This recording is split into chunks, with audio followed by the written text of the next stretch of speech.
Когда заходит вопрос про род, очень часто всего того, что связано с иерархией, вызывает много вопросов. А почему я должна слушаться родителей? А до какого степени? До какого возраста? До какого состояния?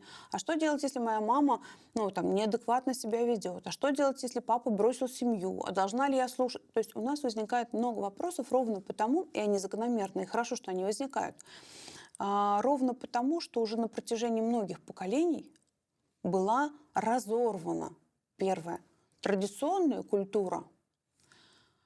Исторически у нас так сложилось, не потому что мы плохие, а потому что было очень много всего исторического, непростого. Поэтому первое – это родовая структура, на которую мы опираемся.